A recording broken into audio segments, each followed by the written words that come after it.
It's just, body is a play of five elements. So is the world, so is the universe. Everything is a play of five elements. In these five, unless you want to explore mystical dimensions, you don't have to bother about the space. So there are only four. Among the four, 72% of your body is just water. Another 12% is earth. Only 12% of your body is actually earth. Largely it is water, so that's 84%. Another 6% is air. Air is the easiest thing to manage and take charge of because there is breath and you can take charge of it in a certain way. Another 4% is fire. Taking mastery over fire could do many things to you, but because you are householders living in family situation, you don't have to take charge of fire. You can keep it as it is, sometimes you can burn somebody a bit. You need it, right? You're married.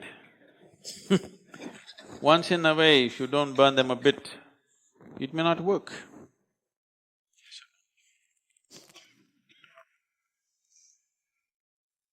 The remaining 6% is space. You don't have to bother about that unless you want to explore mystical dimensions of the existence. To live well, four elements is enough. Fifth one is not relevant for people who just want to live well. It's very important because every substance, all the four elements have memory. Particularly earth and water have a very strong sense of memory. Today, modern science has explored this in a big way and they are proving to you that water has tremendous memory. Particularly about water, much research has happened. If I go to a new place, something sensitive, something important, if I go, I don't go and talk to the local guide. I'll just look for an unbroken rock, something that's not been touched and broken. I just go and sit. I know everything about the place because there is a phenomenal memory out there. So with water, and water behaves in a certain way depending upon what type of memory it carries. It's from this, people are going to consecrated spaces or temples and dying for a few drops of water because the water has the memory of the divine. They want that water to get into them, that's what tirth means. Tirth means water which has the memory of the divine. You want that water which has a good memory to go into you. So, always your grandmothers were aware of this. They told you if somebody gives you water, first you must look at their face, not what they're giving you. Somebody gives you something to eat, don't look at the food, look at the person. How are they giving it? They need not chemically poison this. Just with the emotion and thought, things can go bad. So this is no more a grandmother story. This is scientifically proven now that this happens, that water has memory. You can either turn this sweet or make it bitter with your rubbish. If you can cause sweetness and bitterness for the water which is in this tumbler, can't you do this to the water that is here? So if you just make the waters within you sweet, you will become 72% okay. Okay? Another 12% of earth if you do, 84% you're doing great. Air, if you maintain it, 90% you're doing great. Fire, if you want to purify, it's much more work, it takes much more to purify the fires in you. Fire is in different ways. We call this there are various aspects of fire. There is reproductive fire, there is digestive fire, there is mental fire, there is heart fire, and there is inner fire. There are five dimensions of fire. These five are difficult to work for ordinary people, it takes a lot of discipline. But the three can be worked at. The reproductive fire, the digestive fire, and the mental fire can be worked at very easily. Very easily means with little effort one can do that. The other two will take much more to work with. If you just purify these fires, then you are no more an ordinary person. You're not just a healthy, happy person, you are much more. Because once you have mastery over the fire element in you, then you're touching the space. You're just one step away. Suddenly, you are not just an ordinary human being. You are not just happy and healthy human being. Something else is burning with you, which is not. Most people in the world will never know that. Or till now they have not. Our objective is everybody should know it. If you took charge of the fire in your groin, the fire in your belly and the fire in your mind, how many miraculous things you could do with this life? How much mastery you would have and how well you could live, how consciously and how much by choice you could live rather than be a slave of compulsiveness, isn't it? Yes? This is not about denying yourself this or that. This is just about everything happens by choice for you, not by compulsion. So, taking charge of the elements is the most fundamental form of yoga. And all yoga, whatever kind of yoga, everything is an offshoot of Bhuta Shuddhi. Either it is on the track or it's gotten distorted, but everything is an offshoot of this. Sadhguru, this question is from Karunesh. Namaskaram, Sadhguru. You have spoken in so many prestigious and globally recognized institutes, organizations and conferences.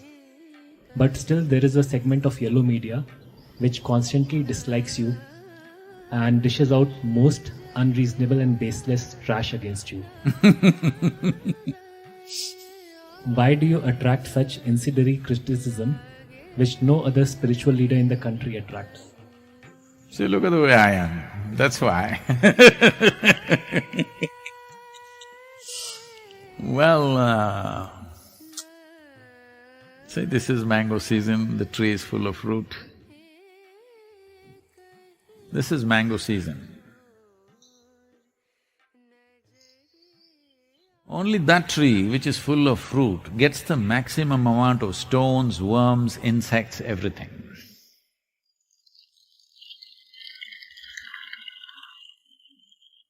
If you were a tree with a thorny tree, doesn't have a fruit, who will throw a stone at you? Nobody will throw a stone at you. Nobody wants to waste a nobody wants to waste a stone for you. If you're full of fruit, all the time they will be throwing stones. So that is an indication, it's a barometer, it's a thermometer that you have fruit. That's why I'm using the word thermometer intentionally, okay? Right now it's the most valued thing. Everybody is asking, where is the thermometer? Not enough thermometers.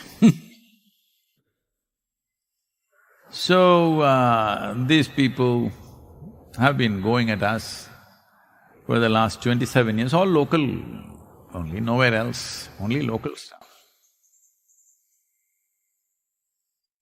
I must tell you this, probably many of you do not know about these things. What has been the nature of this kind of stuff going on? This is in 1995, 1994, we have moved in here, about 65, 70 of us. Very what to say, very fiery, determined group of people. And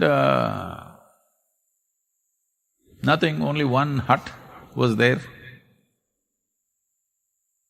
Just one hut in which we are all living, a long hut, only ladies have toilets, men are all going into the forest.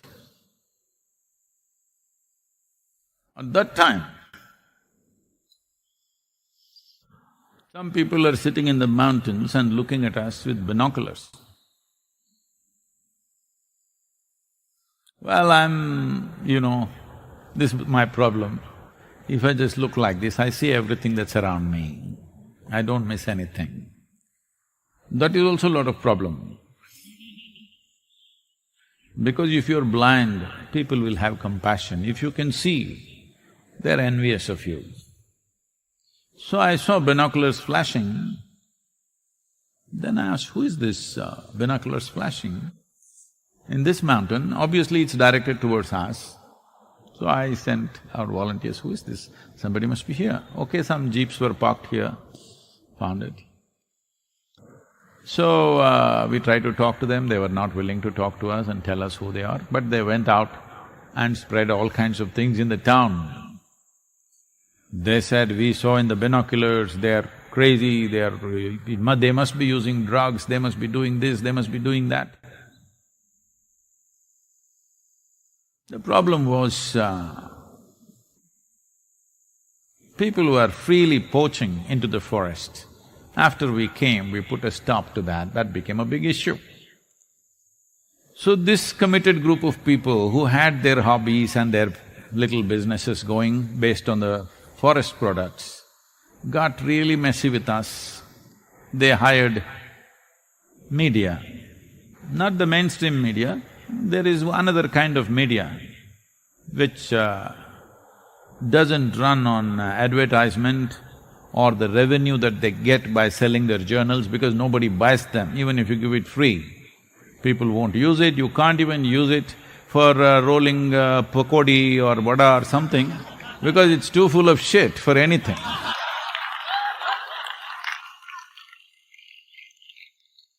Of course, it can't be toilet paper because it's already soiled. This is going on. So, there is a railway track from Sakleshpur to Mangalore, a 36-kilometer stretch, meter gauge railway track. Now I think they converted to broad gauge. In this 36 kilometers, there are over 100 tunnels and 300 bridges. So I had trekked this railway track a few times myself. So I had spoken to our people here and I said, we should all go there once. So those days there is no temple yet, no compulsions for us, so we closed down our ashram.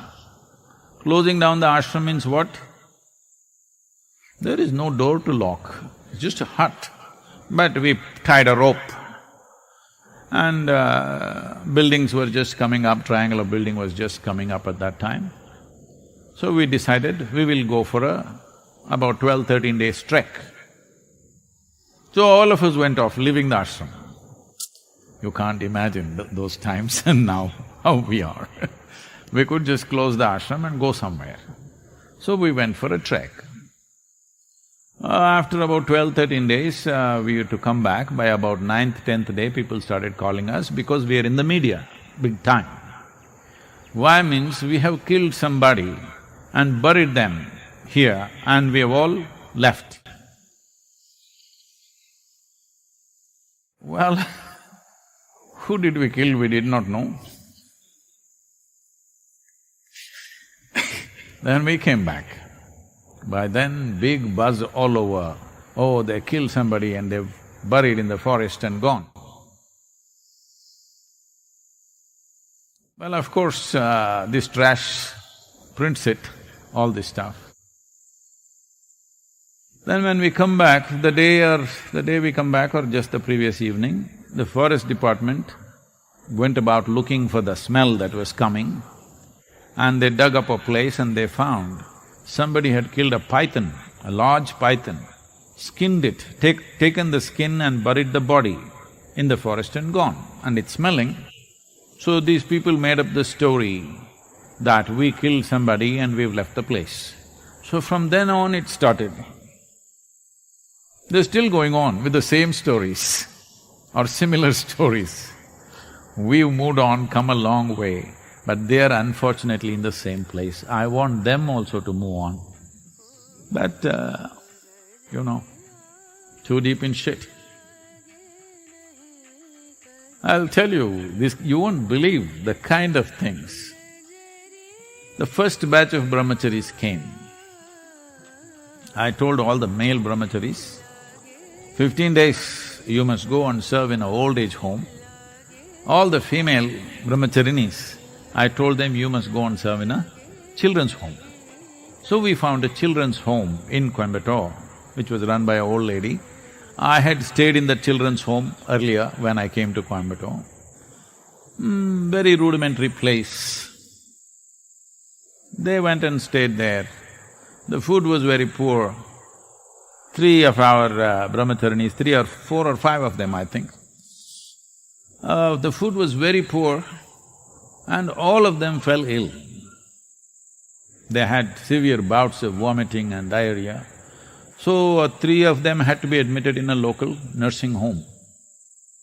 Immediately, this same media writes, so these people from the Isha Yoga Center, brahmacharinis, have all come for an abortion in a nursing home. These are the people, what to do with them? They live in filth and sell filth. Because it doesn't sell, they have also realized that once in 3 months if they put my photograph on their cover page, their rag sells a bit. It's their livelihood. What a horrible way to make one's livelihood. I wish they find better ways to do it. So it doesn't matter, because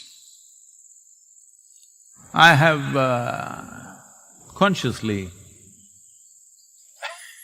made myself like this, that you can either love me or hate me, you cannot be in between. Because I don't like the in-between people. But unfortunately, these people don't even hate you, they're just trying to make a living out of you, parasite existence. Well, at least in these times of virus, I hope they realize, but no, now they're making a controversy about the virus also, that virus originated from Isha Yoga Center. See, some of you were upset when I used the word one, but now our media is reporting virus originated from Isha Yoga Center. Not the mainstream media, most responsible media is not doing that of any kind, but this trash is doing this. There are, 4-page, 5-page articles, I'm on the cover page of this. I don't know why this kind of journalism was referred to as LO, maybe because it's shitty. So I am on the cover page of these magazines once again. Reason why they continue to be against me for always is unfortunately, most people handle this kind of media by paying them off.